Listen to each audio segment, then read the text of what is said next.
Hello my lovelies, welcome to my channel, or welcome back, depending. Please ignore all of the acne all over my face because it is really bad right now. And I was actually in the middle of looking for a skincare routine on Pinterest because every time I see it on YouTube or on Instagram or anything like that, they don't show what they're using. They've been using like this, it looked like jelly under the eye thingy. I'm like, what the crap is that? And so I actually had to find a skincare routine, which I am going to start doing as soon as I can get out of quarantine. Well, I'm not in quarantine, but my mom just tested positive for COVID. So, please keep her in your prayers. She's quarantined upstairs. And I'm really allergic to cats. And I think my dad let the cat in last night on accident. And I woke up about 3 o'clock this morning and I slept on a mattress on the floor because I was sleeping in my brother's room, my baby brother. And I looked over and it was on the rug. The cat was on the rug sleeping like right beside my face. I'm like, I'm allergic to this thing. I'm too tired to get up. So I just went back to bed. And I woke up about an hour later or something. And I was like, it's gone. Then I heard meow. I'm like, it was at the bottom of the bed snuggling my feet. And I'm like, oh my God. So I'm highly allergic to them. Every time I get around, I'm snotty. So like right now, I sound sick, but I have tested negative 3 times for COVID. So I do not have it. It's just allergies really bad because it was in my face, slept in the bed with me, and in the room the whole night. Anyways, so something that I'm going to be doing, let me just tell you this is. But anyways, the gel they use under their eyes is actually to like dark circles and like lift and tighten right here, I guess. And it's a gel eye mask. And it looks so cool. And you can get 60 of them at Walmart for like $17. Different colors. I have yellow, gold, red, blue, green, black, whatever color you want, pink, purple, whatever color you want, they got it. So I'll be getting some of that and looking at that. But now I'll be playing some music and I will be telling you the story. Alright. I keep forgetting. It is so I don't even know where to be. So this is something a little bit different than like I guess what people normally, I don't know, this is different than what I've ever done, but I've decided to do one of these stories every day. It's a crime story, crimes, murders, all that. So this is the unsolved murder of Margaret Rose Warren. And I wanted to start doing some stories like that. So let's get into it. There's actually a girl, real quick, I keep forgetting. That I saw her kind of do the same thing. Her name is Bailey Sarian, Sarin. And you can search her up on YouTube. She does that kind of thing. Or you can listen to her podcast or whatever. And I listen to her stories a whole lot. I know that she does those stories on Snapchat. You don't have to like be her friend or anything on there. You just gotta like subscribe. It's kind of like subscribing on YouTube. It's weird.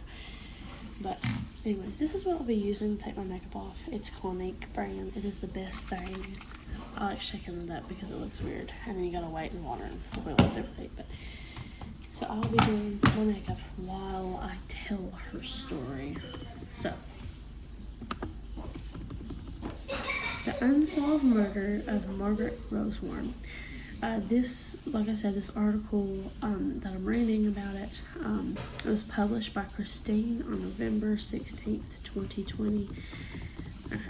So hello, my loyal true crime readers.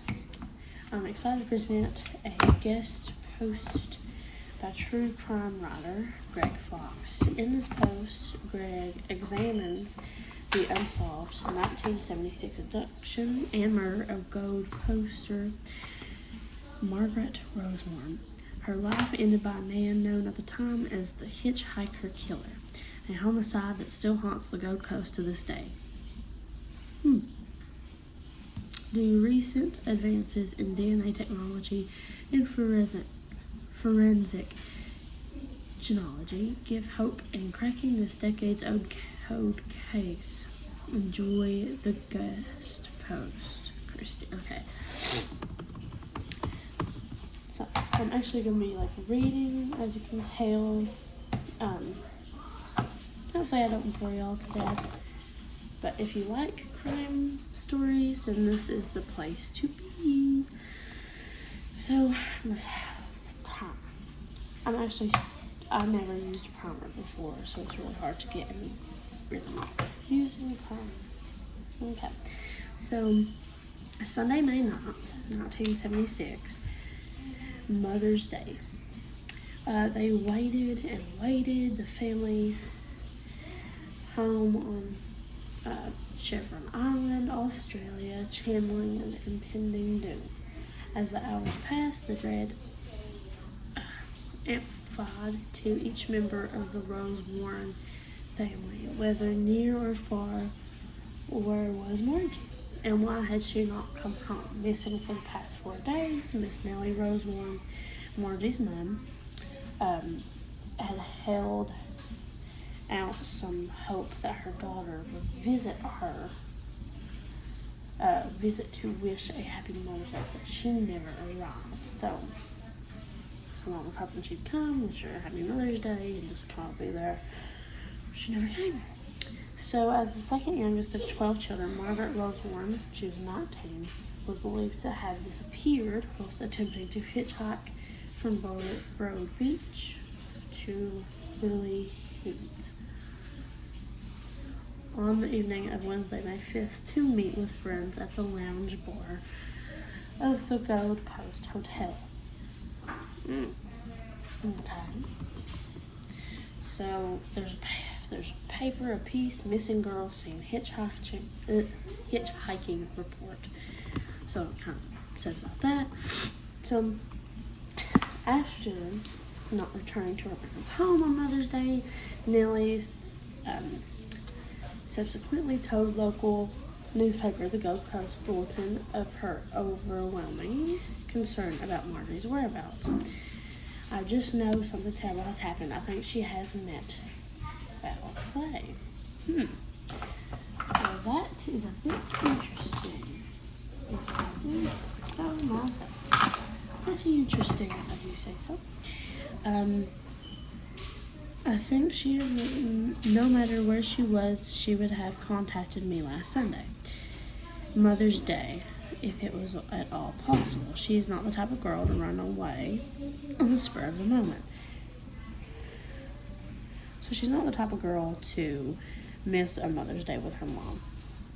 She would have did it somehow. She would have found a way to do it. So Margie would be described by friends and family as a carefree person with a vicious personality. She liked to enjoy herself and made the most of living on the Gold Coast. But where was she? It would take another gut-wrenching 12 days for her whereabouts to be established. Oh wow, 12 days. And when this question was finally answered, the superficial veneer of the Gold Coast would be in tatters. So basically that just means it would be in pieces. But yeah, sorry. I'm trying to do something. So, the mid-1970s were concerned the Halcyon days of the Gold Coast. Okay. A growing region bathed in natural beauty with a variety of lifestyle options to indulge in, be it the endless stretch of white sandy coastline with its rolling swells or the pristine subtropical rainforest of the hinterland. For any easygoing girl like Margie, this was a time to be alive. As a teenager without too many responsibilities, the expanding pub and club scene looked like real fun, being a rite of passage into the mundane 9-to-5 existence of adulthood. So, okay. Okay, girl, okay. So, to envision 1976 on the glitter strip, you would bear witness to white shoes, lunches, meter maids, pinball parlors, milk bars, and surf mats, sun baking, silly cycles, panel vans, big nights at the playroom across the broad water swims. Okay. So you'd have like all these different things to be able to do. The movie blockbuster of the moment was Jaws, and it would have an extended stay on the big screen at cinemas and drive-ins for several months. Okay, that's nice. That is nice. I like to do this to kind of spread the foundation out.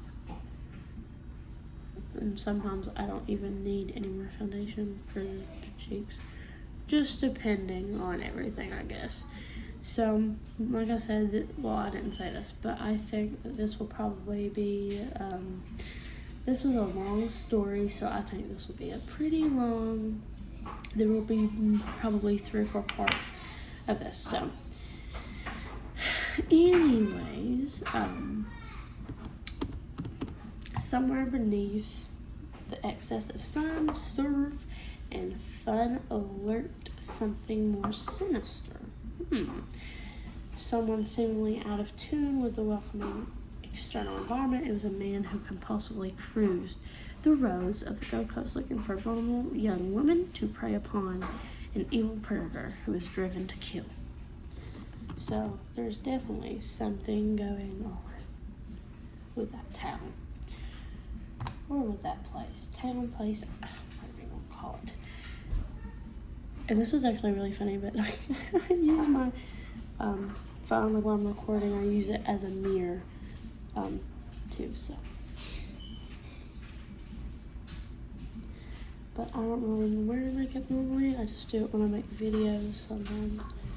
I decided to I had a few other stories, I guess, to tell, but I ended up getting rid of them because I didn't feel like telling them. Or I didn't feel like I did good enough to tell, so, you know.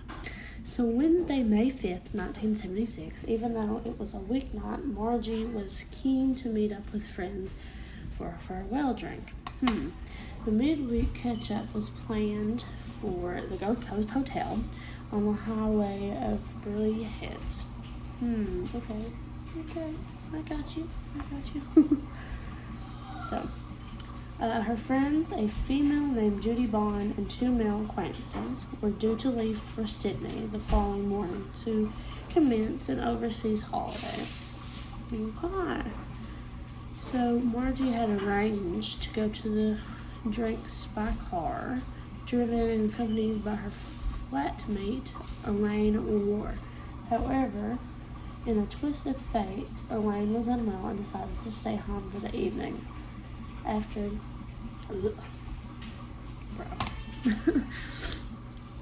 okay, so